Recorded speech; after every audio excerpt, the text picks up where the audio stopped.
Hello. नमस्कार, क्या मेरी आवाज़ आ रही है?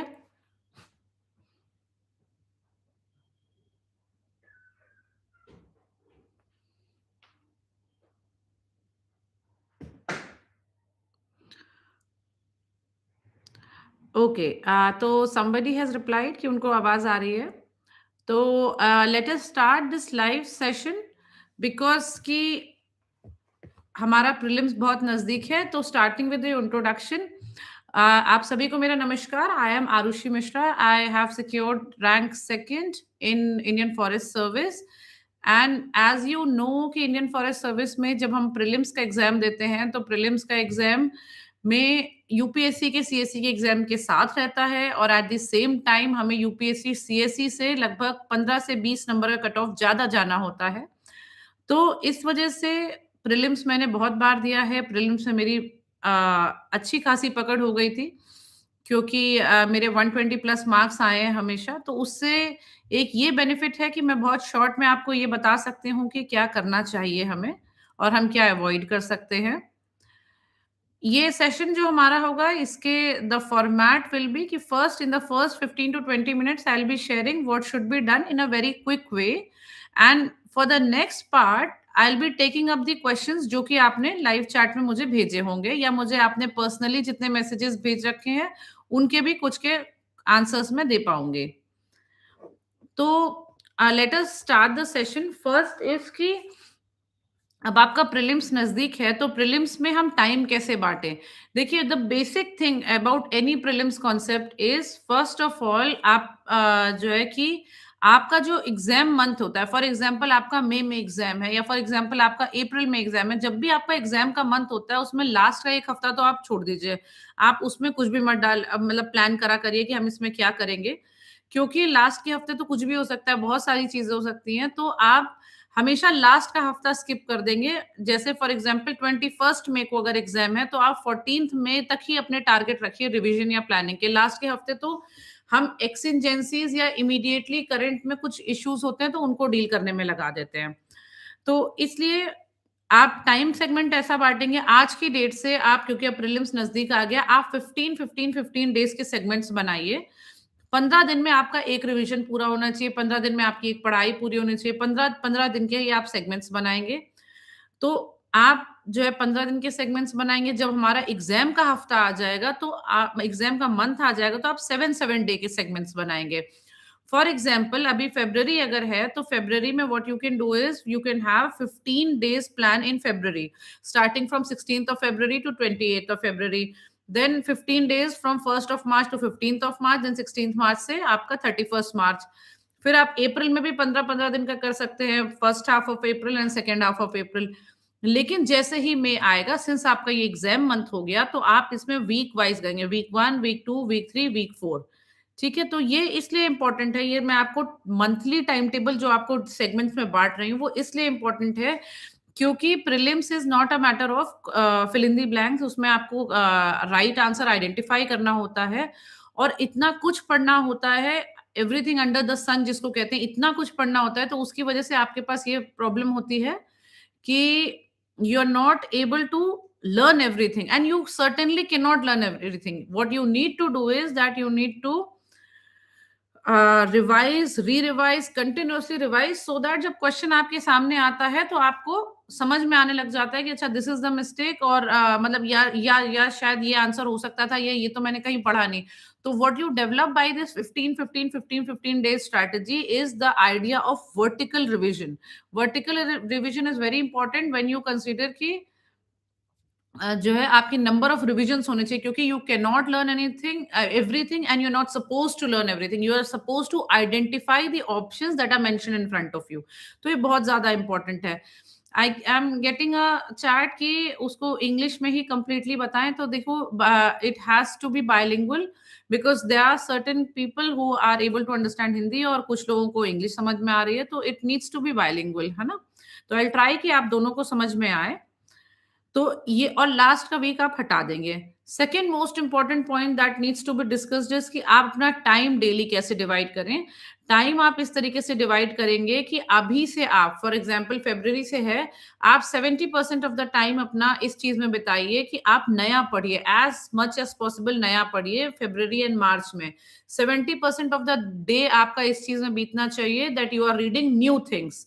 ठीक है, नई चीज की पढ़ाई कर रहे हैं, क्योंकि अगर नया नहीं पढ़ेंगे तो आपका कोर्स कंप्लीट नहीं होगा। लेकिन 30% ऑफ द टाइम आपका दिन का इसमें शेड्यूल होना चाहिए कि आप रिवीजन करेंगे। अब रिवीजन क्या करेंगे वो हम डिस्कस करेंगे, है ना। लेकिन मोस्ट इंपॉर्टेंट पार्ट है कि 70% टाइम आप अपने पूरे दिन का डिवोट करिए नया पढ़ने में, और 30% टाइम अपना रिवीजन में दीजिए। यही सेम काम आप मार्च में करिए। मार्च में आपका 15-15 डेज का सेगमेंट है। 70% time read new things, 30% time revise. What will happen is कि by the end of March आपने बहुत कुछ पढ़ रखा होगा, यू लर्न अ लॉट, आपको बहुत पता होगा। अब आप अप्रैल ऑनवर्ड्स आप क्या करेंगे, 30% ऑफ द टाइम नया चीज पढ़ेंगे, एंड आप 70% ऑफ द टाइम जो है वो आप रिवाइज करेंगे, क्योंकि बाय दैट टाइम आपका रिवीजन का कंटेंट बहुत ज्यादा हो चुका होगा। ठीक है। उसके बाद आपका अब मई का जब महीना आ जाता है, जैसे ही मई आ जाएगा, आप 10% ऑफ द टाइम ही सिर्फ नया पढ़ेंगे। अब ये 10% ऑफ द टाइम जो आप नया पढ़ रहे हैं, that is value addition. Value addition material क्या होता है वो मैं आपको अभी बताती हूँ कि आपका वैल्यू एडिशन क्या होता है। वैल्यू एडिशन वो चीजें होती हैं जो हमने कभी प्लान नहीं करी होती कि हमें पढ़ना क्या है, बट स्टिल हमें पढ़ना होता है, क्योंकि उसके उससे छोटे छोटे मार्क्स हमारे इंप्रूव होते हैं, दैट इज वेरी नेसेसरी।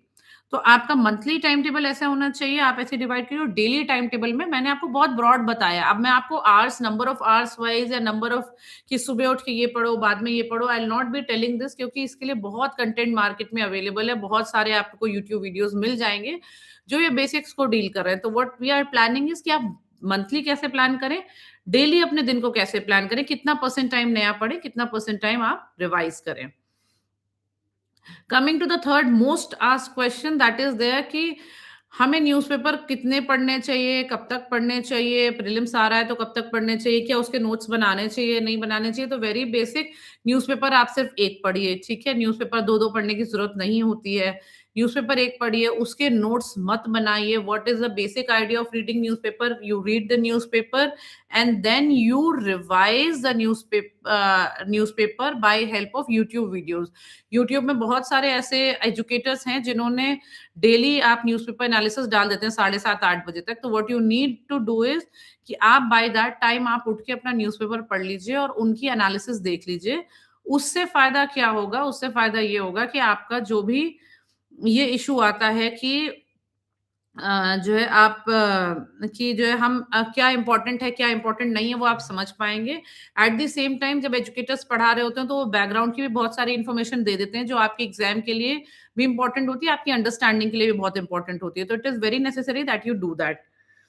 इसके अलावा न्यूज़पेपर आप एक तो पढ़ेंगे, लेकिन उसके नोट्स नहीं बनाएँगे तो बिल्कुल नहीं बनाएँगे। It is most important fact that आप नोट्स नहीं बनाइए। क्यों नहीं बनाएँगे? क्योंकि नोट्स ऑलरेडी कोचिंग वाले बना के दे रहे हैं। कोचिंग वाले are very competitive enough and they are making prelims and mains का ये करंट अफेयर्स का बुकलेट। तो why you are doing so? अगर आप ऐसा कर भी लेते हैं तो भी आप राइट इन्फॉर्मेशन राइट जगह पे तो आप लिख नहीं पाएँगे, इतना आपके पास टाइम नहीं है। आप एवरनोट या वन नोट में बनाएँगे तो भी आप इतना नहीं कर पाएँगे। तो द होल पॉइंट इज़ कि when you are not able to do so in a very organized manner, so let the coaching people give you the content and you are able to read. तो कोई भी coaching material से पढ़ लेंगे, आप इससे नहीं पढ़ेंगे। मतलब इसके नोट्स नहीं बनाइए, इसको पढ़िए, लेकिन अब इसको रिवाइज कैसे करेंगे? रिवाइज करने का तरीका क्या होता है, आप जब न्यूज़पेपर पढ़िए उसमें मार्क कर दीजिए इंपॉर्टेंट पॉइंट्स क्या हैं। गोले बना दीजिए, स्पाइडर डायग्राम बना दीजिए, कोई भी चीज बना दीजिए, उसमें मार्क कर दीजिए कि इंपॉर्टेंट क्या है। जब आपने इंपॉर्टेंट चीजें मार्क कर दी, उसका फोटो ले लीजिए। आप फोटो ले लेते हैं, फोन में ही आप फोल्डर्स बनाइए जिसमें रिवाइज्ड, री रिवाइज्ड या इस टाइप के फोल्डर्स हों, जिससे आप जैसे 2-3 दिन में आप जब भी खाली हुए फ़ोन को लेके या रात में खाली हुए, तो वो फ़ोल्डर्स में फ़ोटोज़ देखिए, स्क्रॉल करिए, कुछ चीज़ें आपको लगता है कि अच्छा ये मैंने रिवाइज़ करी, अब तो ये मेरे को दिमाग में बैठ ही गई है and I don't need further revision, उस फ़ोटो को डिलीट कर दो भाई साहब, तुमको अपने आप ही याद आ जाएगा क्योंकि आपने देख लिया, आपको कॉन्फिडेंस है। एक बार के बाद दूसरी बार भी देख लिया। लेकिन कुछ ऐसे टॉपिक्स होंगे जो आपको लगेगा कि अरे ये तो इम्पोर्टेंट पॉइंट है, मैं फिर से भूल जाऊँगा। तो उसको उस वाले नेक्स्ट फ़ोल्डर में टू बी रिवाइज़्ड में फ़ोल्डर में डाल दीजिए कि आपको ये रिवाइज़ करना है फिर से। फिर जब कभी टाइम मिले तो उसको भी देखिए, लेकिन ये टाइम 3-4 दिन के अंदर आना चाहिए। मतलब आप न्यूज़पेपर के भी आपको जो नोट्स के रिवीजन करने हैं, वो जो फ़ोटोज़ का रिवीजन करना है, वो भी आपका विदिन 3-4 डेज़ होना चाहिए। ऐसा नहीं होना चाहिए कि आप 1 हफ्ते के बाद रिवीजन कर रहे हैं। क्योंकि अगर 1 हफ्ते के बाद आप रिवीजन करते हैं, तो आप भूल जाएँगे, आपका रेफरेंस टू कॉन्टेक्स्ट भूल जाएँगे। फिर आप इतना बड़ा जो आपने फ़ोटो तो लेते हो तो पूरा आता है ना, उसमें सिर्फ़ मेन लाइन थोड़ी आती है। तो पूरा आएगा, आप पूरा रिवाइज़ करोगे, that will take a lot of your time. Trust me, it will take so much of your time that फिर आपका कोई फ़ायदा नहीं हुआ। तो आप न्यूज़पेपर 1 पढ़ो, उसकी एनालिसिस देख लो, उसके नोट्स मत बनाओ, वो जब कोचिंग वाले देंगे तो आप कर लीजिएगा। और तीसरा पॉइंट आप क्या करेंगे, आप इम्पोर्टेंट बात ये है कि न्यूज़पेपर्स के आपको इम्पोर्टेंट पार्ट की फ़ोटो लीजिए और उसको रिवाइज़ करिए, ठीक है? ये मोस्ट इम्पोर्टेंट पार्ट होता है। फिर अब हम आते हैं करंट अफेयर्स कैसे पढ़ेंगे? क्वेश्चन ये है कि करंट अफेयर्स के लिए आप पीटी 365 पढ़ें या आप मंथली पढ़ें? आई वुड सजेस्ट कि आप पीटी 365 पढ़ें क्योंकि मंथली के लिए आप बहुत सारी इन्फॉर्मेशन इससे ले ही रहे हैं, आपको इन्फॉर्मेशन पता है। ठीक है? तो आप ऐसे कर सकते हैं। एट द सेम टाइम आप क्या करेंगे कि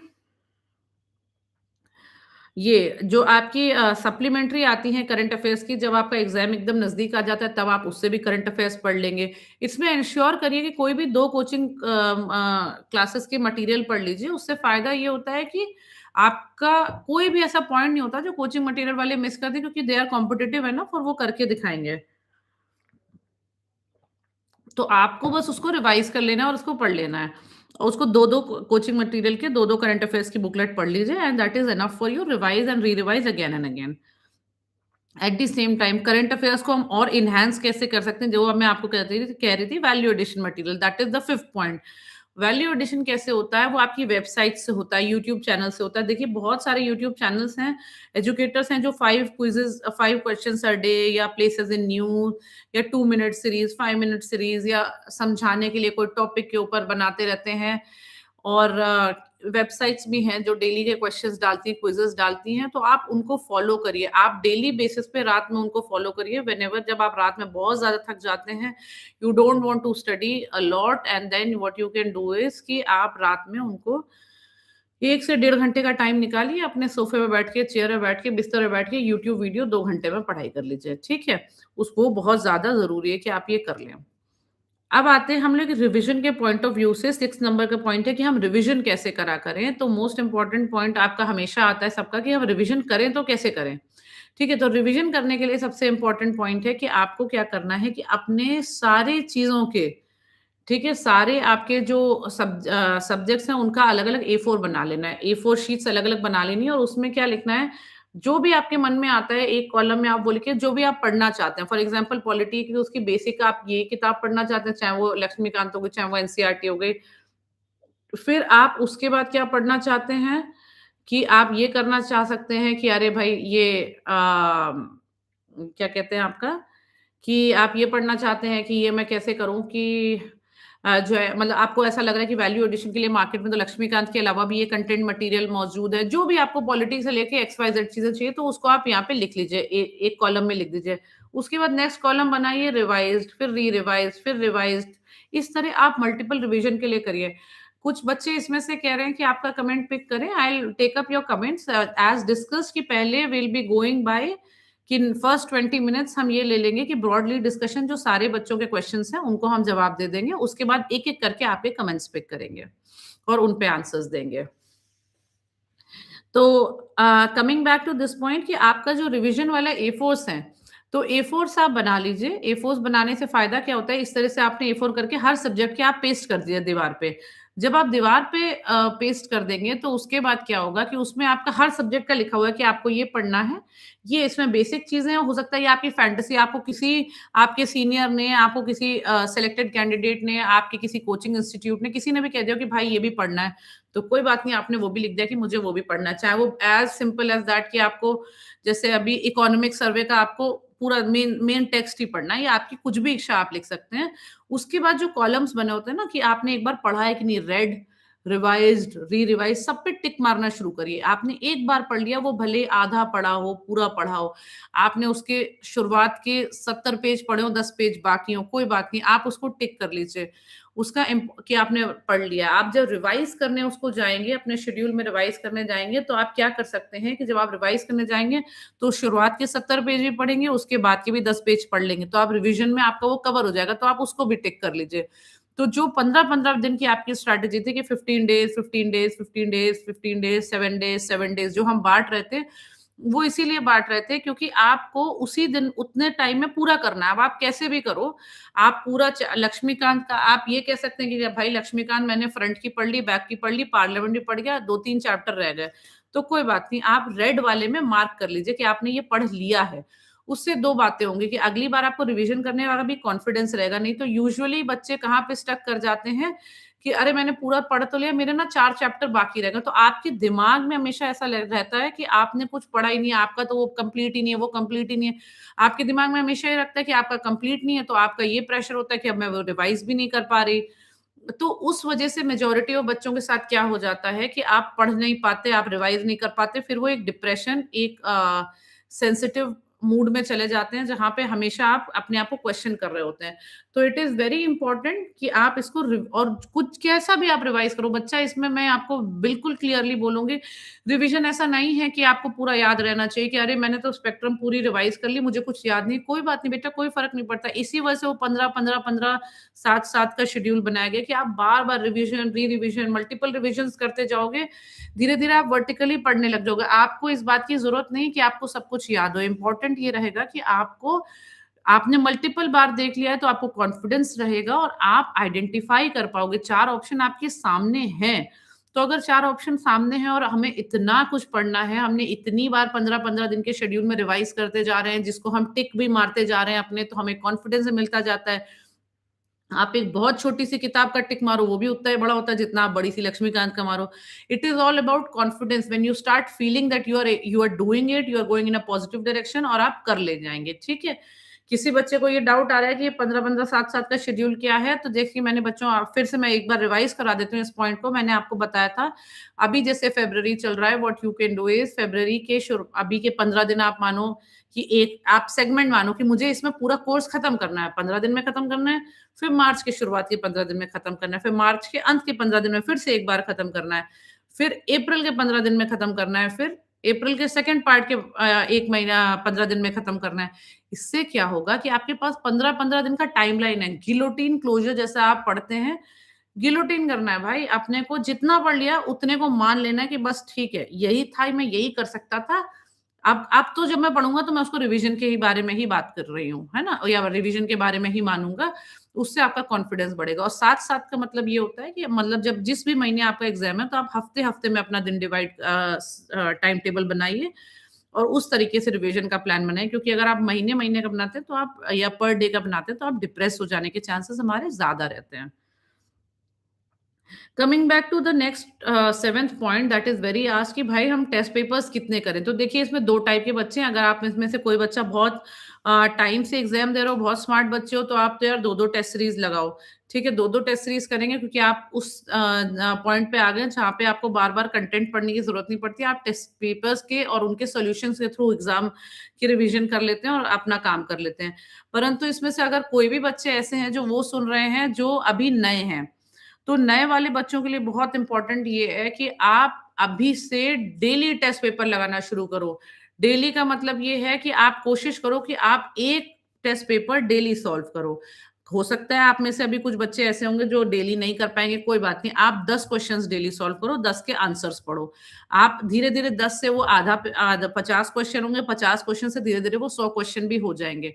तो आप प्रैक्टिस करिए दिन में कि आप अपना 1 टेस्ट पेपर आपको सॉल्व करना है। अभी चलिए मार्च से आप 1 टेस्ट पेपर सॉल्व कर लीजिएगा। अभी 15 दिन में ये हैबिट बनाइए कि दिन में मुझे 10 क्वेश्चन सॉल्व करने हैं, 10 के आंसर्स पढ़ लेने हैं टेस्ट सीरीज़ से। कोई भी टेस्ट सीरीज़ जो आपको सही लगे। मुझे विज़न आईएएस की पर्सनली अच्छी लगती है क्योंकि विज़न आईएएस की में सॉल्यूशंस बहुत अच्छे होते हैं, बहुत बड़े होते हैं। इसमें 2-3 पॉइंट इम्पोर्टेंट हैं टेस्ट पेपर्स में कि टेस्ट पेपर्स क्या मैं वो फलाना सब्जेक्ट पूरा पढ़ लूँ तभी मैं टेस्ट पेपर लगाऊँ? तो ब बेटा, बच्चे ऐसा कोई समय नहीं आएगा when you will be able to do that because you do not have this much of time and the energy. आप जब तक हिस्ट्री पढ़ के खत्म करोगे और पॉलिटी स्टार्ट करोगे, सोचोगे हिस्ट्री का टेस्ट देते हैं, लेकिन आप हिस्ट्री का टेस्ट दोगे तब तक आप भूल जाओगे जब शुरुआत से अंत तक पढ़ोगे। भूल जाओगे तो आप डिप्रेस हो जाओगे कि अरे मैं तो भूल गई, है ना? और भूल गई फिर आप वापस से हिस्ट्री पे जाओगे और या पॉलिटी पढ़ोगे तो उसमें भी डिप्रेस्ड रहोगे। तो इम्पोर्टेंट पॉइंट ये है कि ये नहीं प्लान करना है कि मैं ये पढ़ लूँगी तभी मैं ये टेस्ट दूँगी। आप टेस्ट के माध्यम से पढ़ रहे हो, ठीक है? टेस्ट का वो जो 100 क्वेश्चंस और उनके पूरे 100 सॉल्यूशंस जो हैं वो आपके लिए इम्पोर्टेंट हैं। तो आप टेस्ट दीजिए, उनके सॉल्यूशंस पढ़िए। दूसरी बात 10-10 क्वेश्चन से स्टार्ट करिए, फिर धीरे-धीरे 1 टेस्ट पेपर पर डे। तीसरी बात, कोई भी टेस्ट पेपर ऐसे नहीं देना आपको कि आप उसका पढ़ें टेस्ट पेपर का क्वेश्चन तो सॉल्व करें, लेकिन आप उसका सॉल्यूशंस ना पढ़ें, ठीक है? तो आपको अगर आप टेस्ट पेपर पढ़ रहे हो सॉल्व कर रहे हो तो भाई सॉल्यूशंस आपको पढ़ना मस्ट है। इसीलिए सॉल्यूशन और इसीलिए मैं विजन आईएएस की टेस्ट सीरीज़ आपको रिकमेंड करती हूँ, जो क्वेश्चन्स आप घर पे लगा सकते हो। उसका फ़ायदा ये होता है कि आप घर पे उसमें बहुत कंटेंट, बहुत डिटेल्ड होते हैं सॉल्यूशंस, तो हर आदमी को डर लगता है, पर उससे आपकी नॉलेज बेस बहुत बढ़ता है, वो आपकी एक बुक की तरह काम करता है।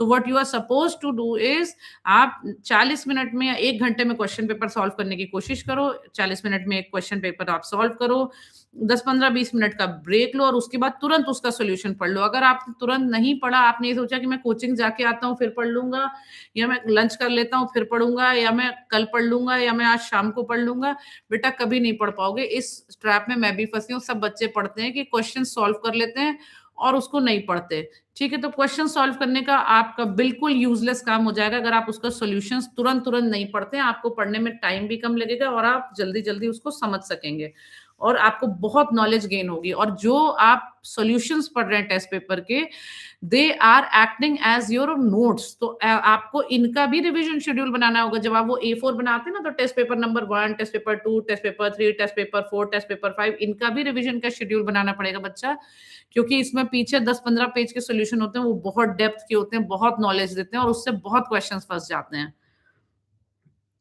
इसके बाद हम एक इम्पोर्टेंट पॉइंट पे आते हैं कि टेस्ट पेपर्स कितने कोचिंग के दें। तो देखो बच्चा टेस्ट पेपर तो आप सिर्फ़ और सिर्फ़ कोई एक कोचिंग का पकड़ो जो आप घर में दो। ठीक है? उसका the most important fact is that you give the test paper. Coaching institutes are very competitive. वो एक-दूसरे के क्वेश्चन्स उठा के भी चेक करके आपको सारे क्वेश्चन्स कवर ऐसा मत करिए कि आपने 15 टेस्ट पेपर किसी और कोचिंग के दे दिए, 15 किसी और के दे दिए। कि आपको एनवायरनमेंट ईज़ी लगता है या पढ़ने में लगता है, तो आपने एनवायरनमेंट के टेस्ट पेपर दे दिए, आपने सोचा पॉलिटी तो मैं अपने आप फील में कर लूँगा, तो ऐसा नहीं है। शुरुआत से अंत तक 40 टेस्ट अगर किसी कोचिंग पे के हैं, तो 40 के 40 टेस्ट पेपर आपको देने हैं, ठीक है? आप फिर 2 कोचिंग के चक्कर में मत पड़ो। इसके अलावा एक क्वेश्चन आता है टेस्ट पेपर्स के साथ ही अकॉर्डिंगली क्वेश्चन आता है कि भई हम जो टेस्ट दे रहे हैं क्या हम कोचिंग सेंटर्स जाके भी दें? तो देखिए, एक तो आप घर पे दीजिए। आपके पास टाइम है तो कुछ आप 4, 5, 10 टेस्ट पेपर्स आप कोचिंग सेंटर में भी जाके दे सकते हैं, एम्यूलेट कर सकते हैं, मतलब सीख सकते हैं कि भाई क्या कैसे करना है। ठीक है? तो ये बहुत इम्पोर्टेंट पॉइंट हो गया। उसके अलावा एक जो क्वेश्चन्स हमेशा आता है आप लोगों के लिए कि भाई सीसैट की पढ़ाई हम कैसे करें? क्या सीसैट की स्ट्रैटेजी हम कैसे रखें, क्या पढ़ें? तो देखिए सीसैट में अभी जो लेटेस्ट ट्रेंड चल रहा है उसमें आपका इंग्लिश भी बहुत आती है, मैथ्स भी बहुत आती है, ये भी बहुत आता है, रीज़निंग बहुत आता है। तो इसमें प्रॉब्लम क्या आती है कि बहुत सारे बच्चे जो साइंस बैकग्राउंड से होते हैं, वो भी बहुत ज़्यादा कॉन्फिडेंट हो जाते हैं और ओवर कॉन्फिडेंस की वजह से उनका एग्ज़ाम नहीं निकलता। और बहुत सारे ऐसे बच्चे होते हैं जो कि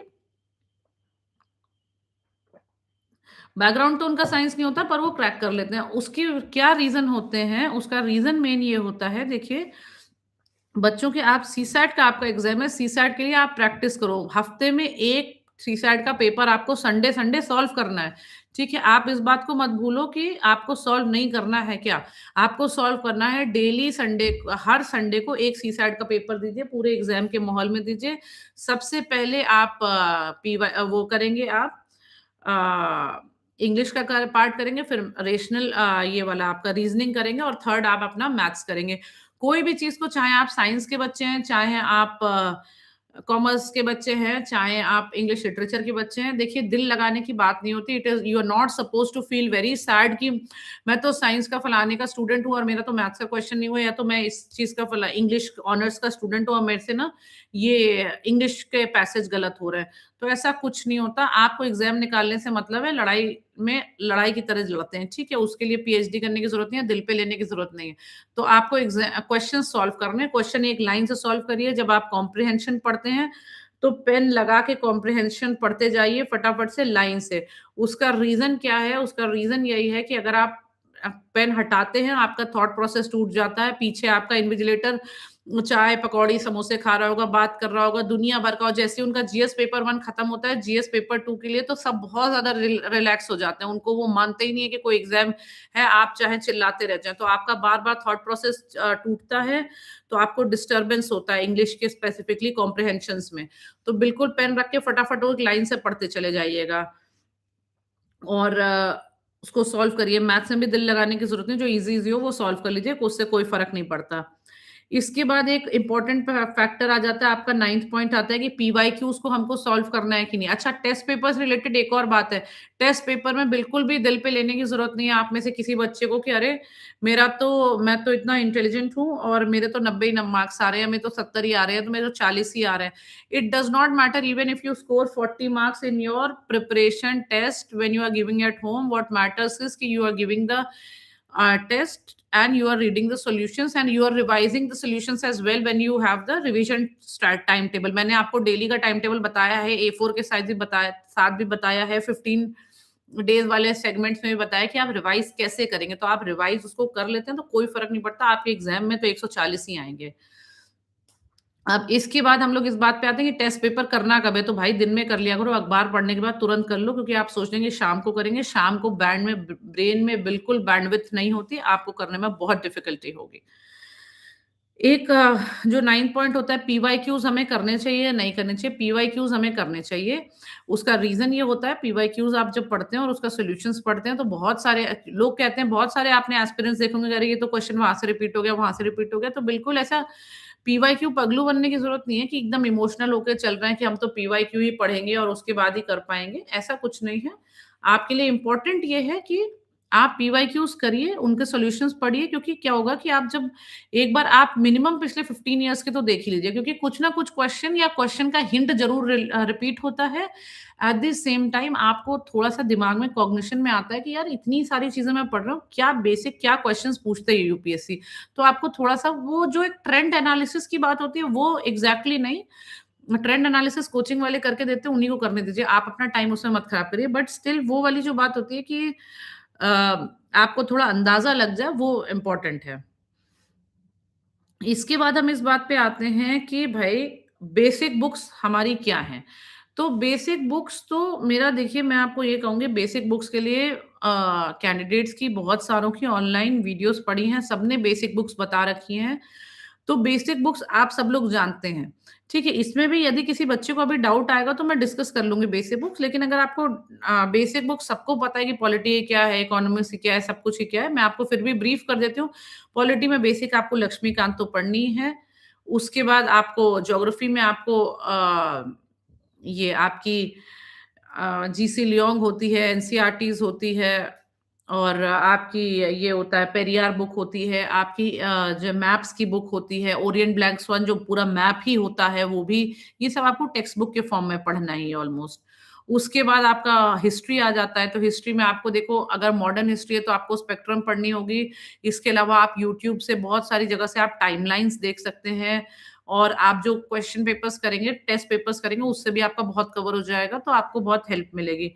रही बात आपके एंशिएंट और मेडिवल के लिए, तो एंशिएंट और मेडिवल के लिए इम्पोर्टेंट ये है कि आप जो एनसीईआरटीज़ हैं वो ज़रूर पढ़ लीजिए। आर्ट एंड कल्चर से उससे कंबाइन होके क्वेश्चन आता है। एट द सेम टाइम आप उसमें ये करिए कि उसमें लूसेंट या अरिहंत की गाइड बुक आती है, तो उनके शुरुआत के 70 पेजेज़ हैं, 70 पेजेज़ ओनली, जस्ट उनको रीड कर लो। उसमें जो छोटा-छोटा पॉइंट्स होते हैं ना, जो कि ये बेल किसने लगाई, वो वाला सिस्टम किसने स्टार्ट किया, तो वो आपको एक नॉलेज हो जाएगी, तो आप कर ले जाएँगे।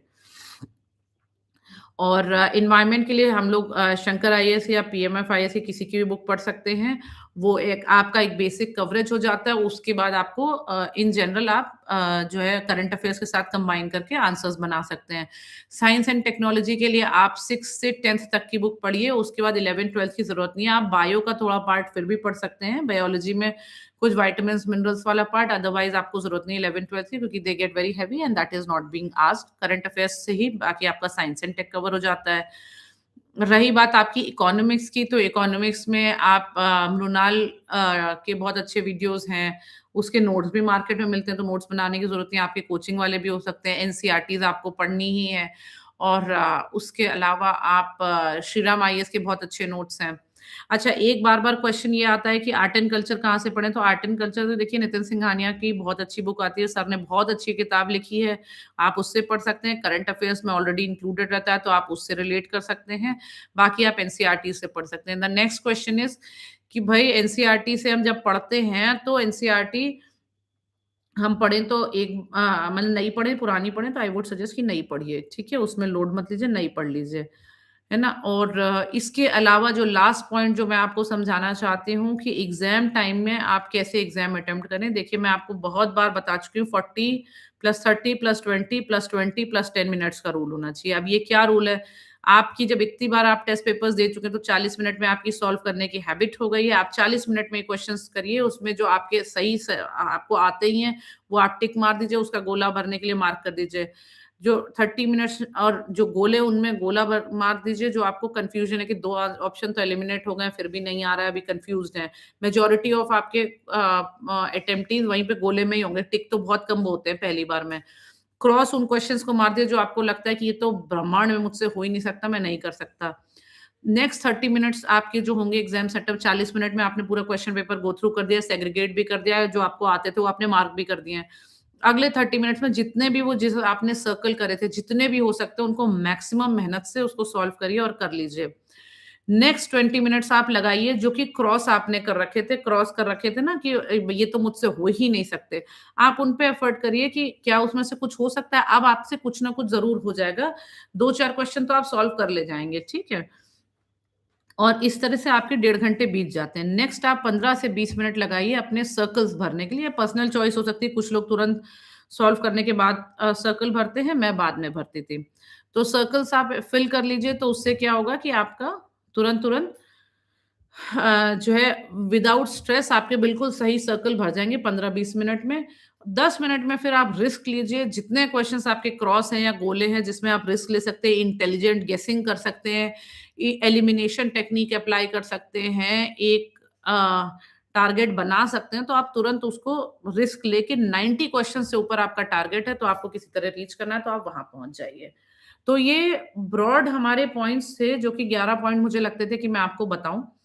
इसके अलावा will take up your questions. अगर आपको कुछ क्वेश्चंस हैं प्रीलिम्स से रिलेटेड, तो हम उनको लेंगे और उसको डिस्कस करेंगे। तो just in 30 seconds, we'll be starting with that segment again.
Hello. हाँ, तो अब हम लोग स्टार्ट करते हैं विद योर क्वेश्चंस, ठीक है? तो क्वेश्चंस तो मैंने मिस्टेक्स कौन-सी करी थी? तो देखिए मिस्टेक्स तो मैंने मेजॉरिटी ये करी थी कि फ़र्स्ट ऑफ ऑल मुझे लगता था कि यूपीएससी के क्वेश्चंस आपके बहुत ज़्यादा फ़ील में सॉल्व हो जाते हैं, तो ऐसा कुछ नहीं होता। सेकंड मिस्टेक मैंने ये करी थी कि मैं कोशिश करती थी कि मुझे सब कुछ याद हो जाए, तो ऐसा याद कभी आपको हो नहीं पाता।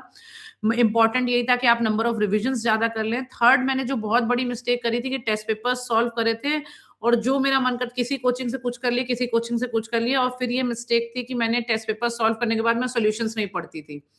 ठीक है? तो ये सारी बेसिक मिस्टेक्स थी और हाँ, एक और मिस्टेक कि मैं इंटरनेट का यूज़ नहीं करती थी। इंटरनेट का आप मिसयूज़ मत करिए, लेकिन आप यूज़ करिए तो बहुत बेनिफिशियल हो जाएगा।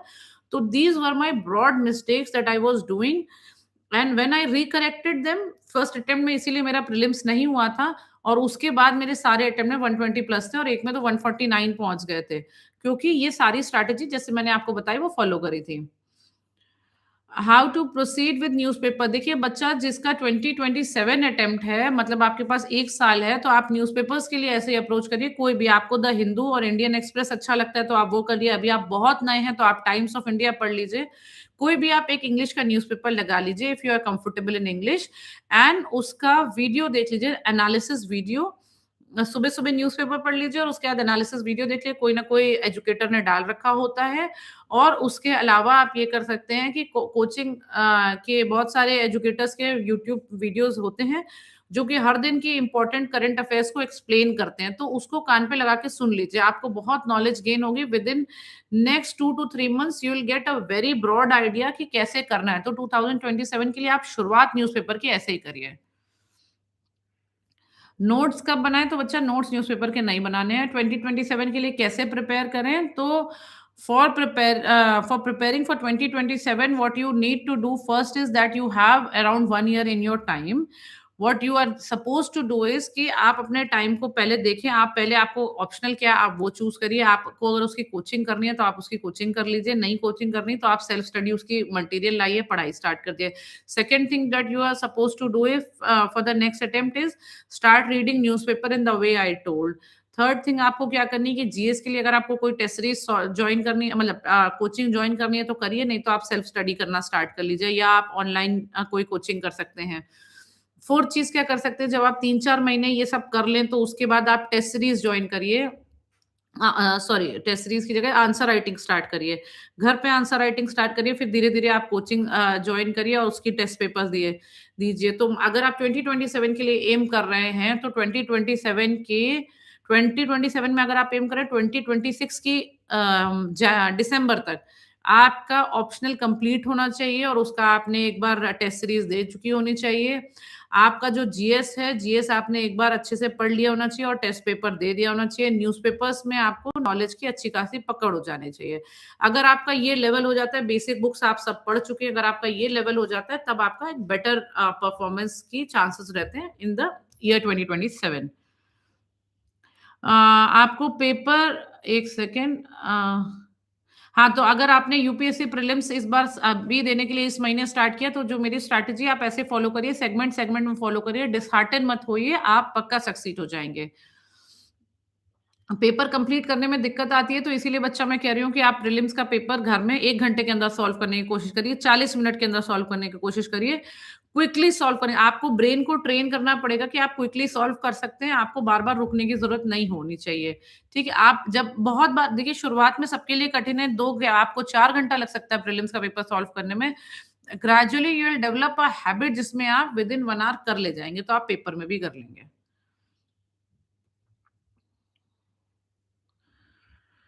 प्लानिंग तो मैंने आपको बता ही दिया है टाइम लिमिट अच्छा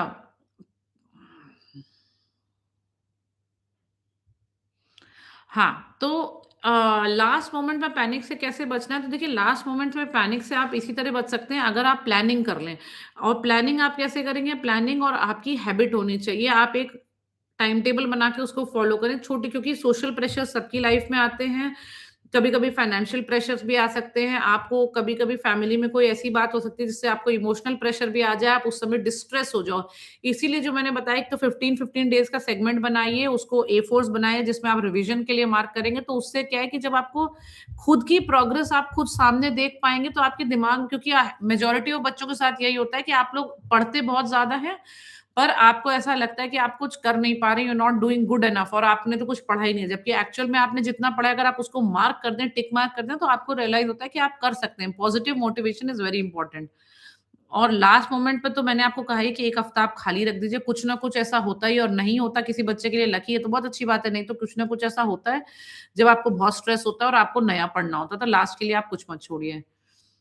अच्छा, बच्चा आप पढ़ रहे हैं, you are not able to remember the dates and articles, no worries, nobody is supposed to remember. For example, for dates what you need to do is in history, polity and everything, there are ample amount of educators on YouTube जो ना timeline बताते हैं कि इस date को ये हुआ, फिर ये हुआ, फिर ये हुआ, फिर ये हुआ। बड़ी बढ़िया से यूट्यूब पे टाइमलाइन दिखाते हैं और बहुत अच्छे से समझाते हैं। आप उनको बार-बार देख लो तो आपको ब्रॉडली डेट्स का अंदाजा लगेगा कि ये तो नहीं हो सकते, ये हो सकते हैं, और बार-बार उन डेट्स को देखो, क्योंकि so that you are able to identify the year and the date, because it is not about कि you need to learn and you need to remember the date, you need to identify। Article के लिए भी same है, article आप bare act जो polity का, उसको बार बार देखते रहिए, समझते रहिए, तो बेसिक आपको याद होगा। कुछ निमोनिक्स बना लीजिए, this will help you a lot. अच्छा, प्रीलिम्स की रिवीजन स्ट्रैटेजी क्या रहती थी? जैसे मैंने बताया उसी हिसाब से रहती थी। अच्छा, ideally how many times you should revise the syllabus? तो देखिए, ideally it should be 3 times. ठीक है, 3 times is the bare minimum way what you should do. एक बार आपने उस चीज़ को पढ़ा माना, उसके बाद 3 बार रिवाइज करा माना। उसकी के लिए मैंने आपको जो सेगमेंट्स बताया, 15 दिन और दिन में ती 30%, 70% वाला जो रूल मैंने स्टार्टिंग में बताया, वो आपके लिए इसीलिए हेल्पफुल हो जाता है, क्योंकि उससे आप नंबर ऑफ रिविजन्स बहुत ज़्यादा कर ले जाते हैं। वो रिविजन्स आधे कच्चे, पूरे परफेक्ट नहीं, कभी भी परफेक्ट नहीं होंगे, आधे कच्चे ऐसे ही होंगे। लेकिन वो मल्टीपल रिवीजन से आपके अंदर कॉन्फिडेंस भी आता है और आप और ज़्यादा रिवाइज़ कर पाते हो। आपको लगने लग जाता है कि आप कर सकते हैं, तो ही आप कर पाएँगे। अगर आपको यही लगता रहेगा पूरे टाइम कि अरे मैंने तो कुछ किया ही नहीं, मैंने तो अभी तक टाइम वेस्ट कर लिया, तो और हम पीछे रह जाते हैं।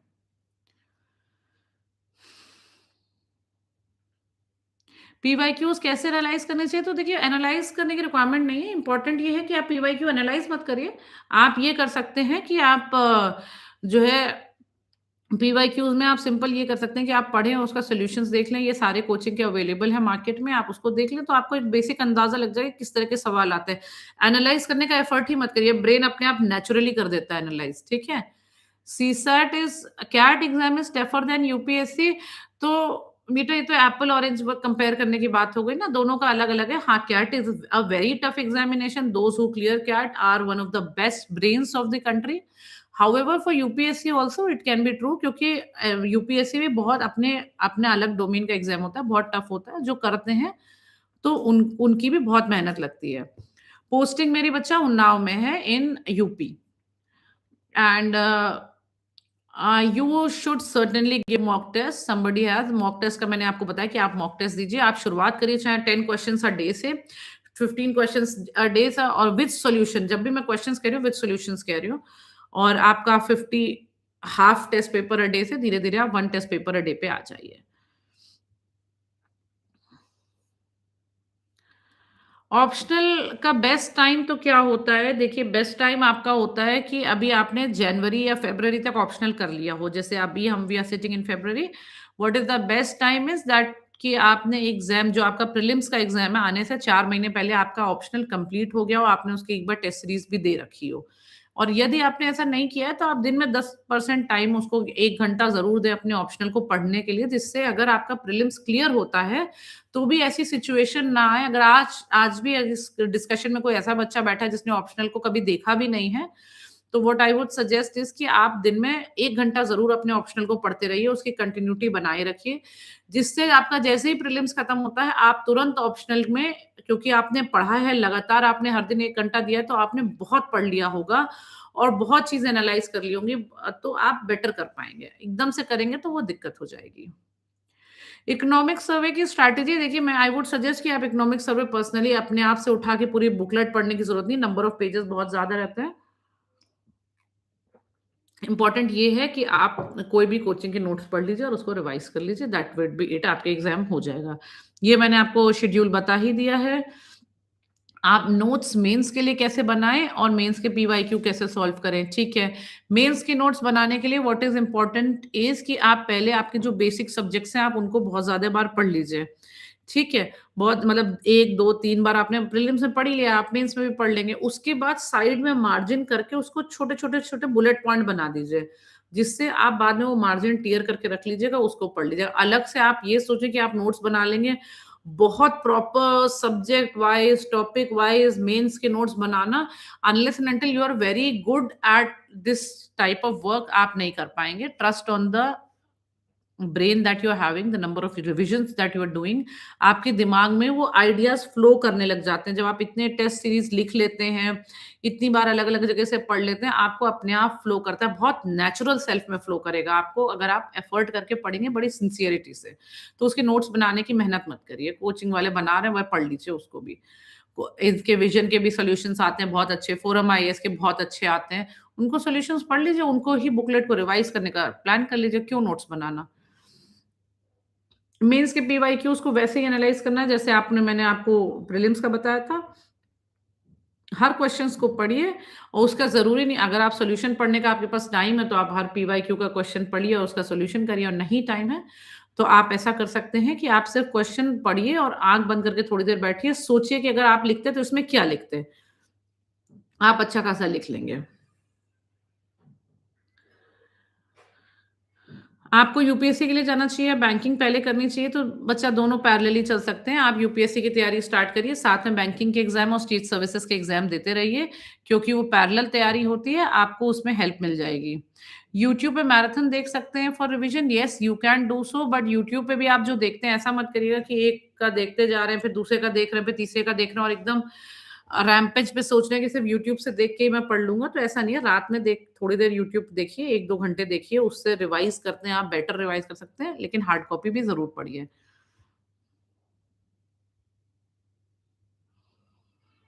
अच्छा, एक का क्वेश्चन है कि आपने बीएससी किया है and should you start preparing for UPSC, CSE और you should do post graduations to compete with other candidates.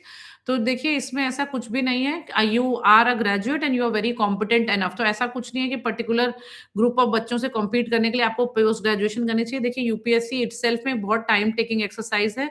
अगर कुछ बच्चों को फर्स्ट अटेम्प्ट में हो जाता है तो they have been hard working and lucky enough, लेकिन यूजुअली इट टेक्स टाइम। तो पोस्ट ग्रेजुएशन आप चाहें तो पैरेलली कर सकते हैं, चाहे आप बाद में भी कर सकते हैं, लेकिन अगर आपको यूपीएससी करना है तो do not wait for post graduation, क्योंकि एज का भी बाउंडेशंस होती है और लिमिट्स होती हैं।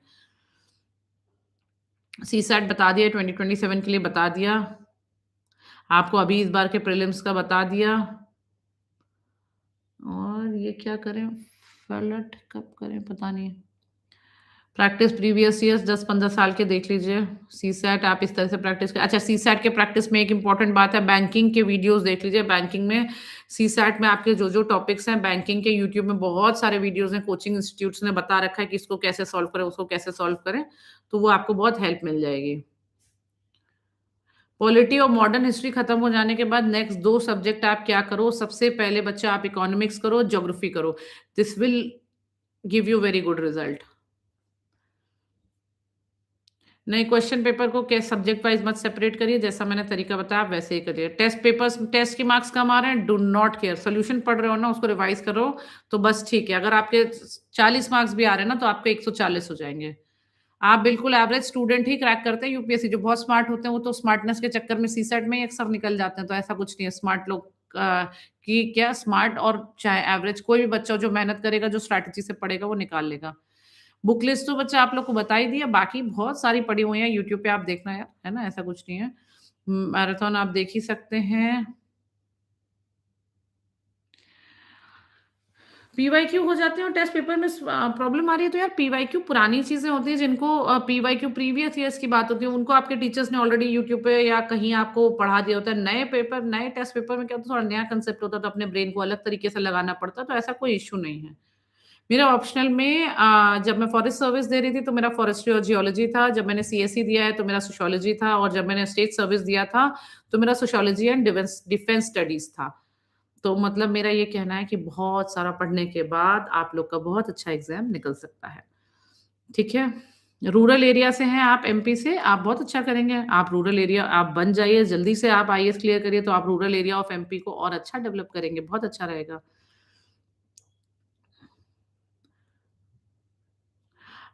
कोचिंग देखिए कोचिंग डिपेंड करता है कि आप कोचिंग पहली बात लेना चाहते हैं कि नहीं लेना चाहते। मेरा सजेशन ये है कि आप साइन पोस्टेड रहने के लिए और डायरेक्टेड पढ़ाई करने के लिए आप कोचिंग बस को कर लें।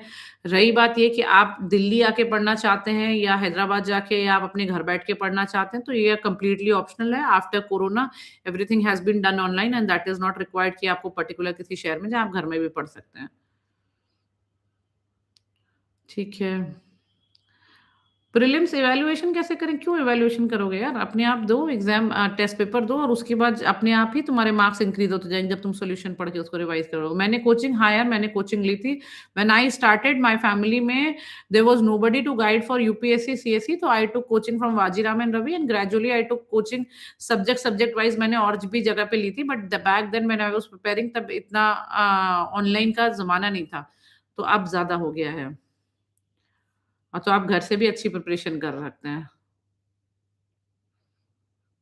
हुँ।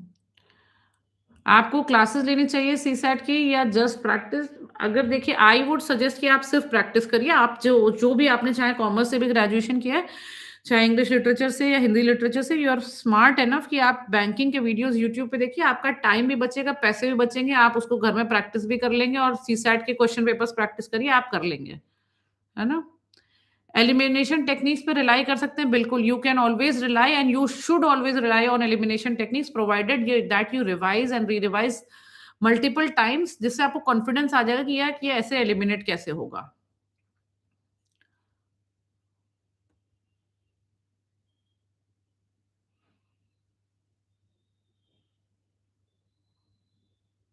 आप 12th में हैं और आप इसी साल पास हो जाएँगे सोशियोलॉजी करना देखो नहीं, आप 12th में हैं, आप पहले कोई भी अच्छे से कॉलेज में एडमिशन लीजिए, शुरुआत के 1-2 साल आराम से एन्जॉय करिए कॉलेज में, पढ़ाई करिए और एन्जॉय करिए। जब आप 3rd ईयर के एंड में होंगे बच्चा त then you will start for sociology और any other subject with respect to UPSC, CSE अभी नहीं, है ना? This is not the right time. I appreciate your confidence, motivation आप जितना करना चाहते हैं बहुत अच्छी बात है, लेकिन अभी वो समय नहीं है क्योंकि आपका मोमेंटम ब्रेक टूट जाएगा एक पॉइंट पे, तो जिस समय मेहनत करने का समय आएगा, उस समय तक आप थक जाएँगे, तो वो सही नहीं है। आंसर राइटिंग के लिए गाइड करने का बिल्कुल सिंपल सॉल्यूशन है, अगर आपने आंसर राइटिंग नहीं स्टार्ट करी है, 2 चीज़ें आप कर सकते हैं, आप ऑनलाइन जो है क्वेश्चन्स उठाइए और बहुत सारे यूट्यूब चैनल डालते हैं, क्वेश्चन डालते हैं, शाम को उसका डिस्कशन डालते हैं आंसर का। जो मन आए लिख दीजिए, उसमें सब्जेक्ट का कि मैंने रिवाइज़ किया है, नहीं रिवाइज़ किया, कोई फ़र्क नहीं पड़ता। आपको मॉडर्न हिस्ट्री का क्वेश्चन है, आप वो लिख डालिए, उसका आंसर अपने मन से लिख दिया। आपको आता है, नहीं आता है, इम्पोर्टेंट नहीं है। इम्पोर्टेंट ये है कि आप लिखेंगे, धीरे-धीरे आपको आंसर राइटिंग की स्किल आ जाएगी। सेकेंडली जो आप इम्पोर्टेंट काम कर सकते हैं आंसर राइटिंग के लिए, टॉपर्स के आंसर्स के कॉपीज़ मार्केट में अवेलेबल हैं। उनको लाइए और उनको पढ़िए। उनको जब आप देखते हैं तो आपको लगता है समझ में आता है कि टॉपर्स बड़ा सिंपलिस्टिक लिखते हैं, बहुत आसान सा लिखते हैं, बट हम अपने मन में पता नहीं क्या सोचते हैं, उस वज़ह से हम डरते रहते हैं और आंसर्स लिखते नहीं हैं। आप उससे बहुत कुछ सीख जाएँगे।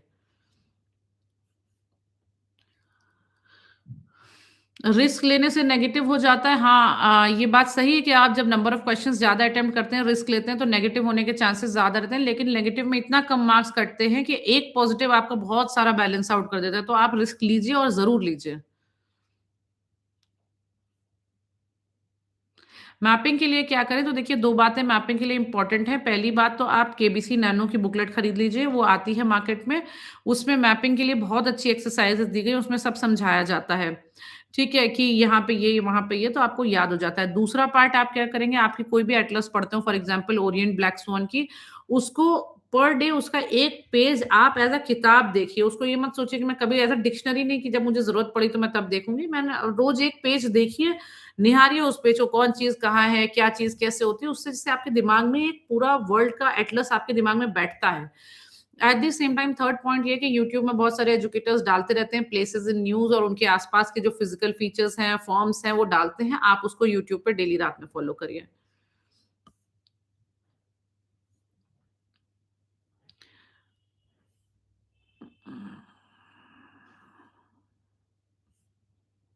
अरे! बहुत सारे क्वेश्चन्स हो गए, ये तो नीचे से स्टार्ट किया जाए? चलिए फिर नीचे से स्टार्ट करते हैं। हाँ, मैंने आपको बताया ही था कि सोशियोलॉजी की सेल्फ स्टडी कैसे करें, आप अपने उसमें करिए।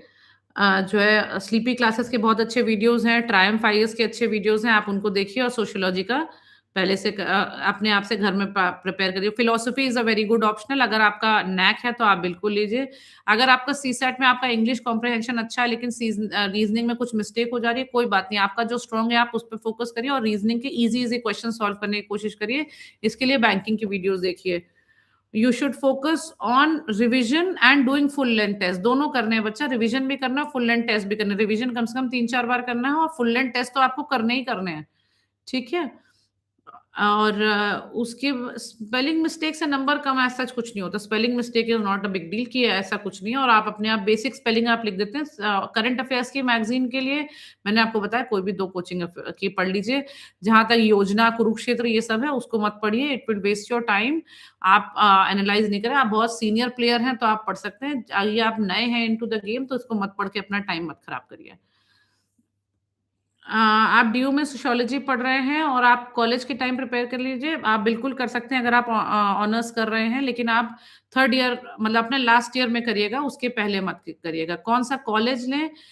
कॉलेज आप वो लीजिए जो जिसमें आपका मन हो। आप ये मत सोचिए कभी भी कॉलेज के लिए कि मैं ये करूँगा तो उससे मेरा यूपीएससी क्लियर होगा क्योंकि ये बहुत लॉन्ग शॉट होता है। आपको कॉलेज में आप वही लीजिए जो आपका मन हो। ठीक है? अच्छा, आपके 2025 प्रीलिम्स में 110 मार्क्स आ रहे हैं, तो प्रीलिम्स में नेगेटिव मार्किंग से देखिए आप ऑलरेडी बहुत स्मार्ट हैं, आपके 110 नंबर आ रहे हैं। नेगेटिव मार्किंग से आप मल्टीपल रिविज़न से बच पाएँगे, कोई इश्यू नहीं आएगा आपको, ठीक है?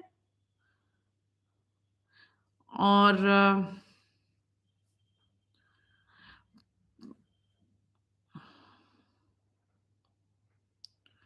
आपको प्रीलिम्स के अगर नोट्स बनाने हैं तो आप प्लीज़ मत बनाओ। प्रीलिम्स के मैं नोट्स बार-बार कहती हूँ अपने बुक में मार्क करते रहो। इम्पोर्टेंट इम्पोर्टेंट बार-बार उसको बार-बार रिवाइज़ करो। वर्टिकली नोट्स बनाने लग जाओगे तो अभी इतना टाइम नहीं है कि आप नोट्स बना के उसको रिवाइज़ कर पाओ।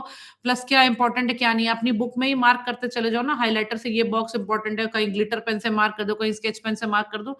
वो रिवाइज़ ज़्यादा दिमाग को फोटोग्राफिक मेमोरी रहती है, रिवाइज़ कर ले जाते हो। कॉम्प्रिहेंशन के लिए आप क्या करें, कॉम्प्रिहेंशन के लिए अंडरलाइन करके फटाफट से पढ़ें और बैंकिंग की वीडियोज़ देख लें। ठीक है? नहीं।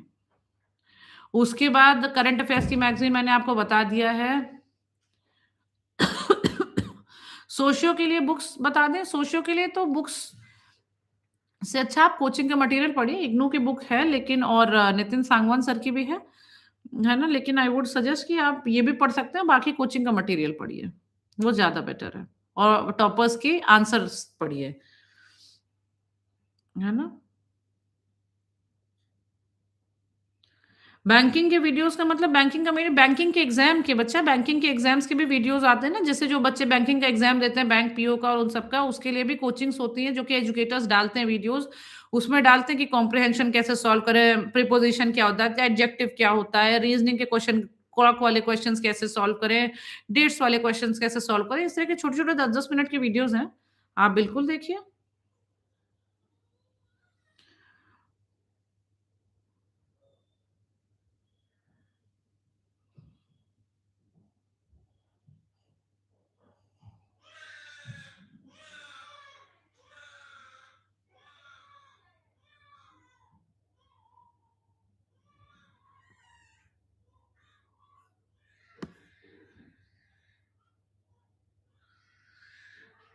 1 मिनट रुकिएगा।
एक अर्जेंट काम की वजह से अभी सेशन टर्मिनेट कर रहे हैं। सेशन फिर से लेंगे। आई एम रियली सॉरी, जो बच्चे का क्वेश्चन्स आंसर्स नहीं हो पाए हैं, उनको हम फिर से लेंगे अभी।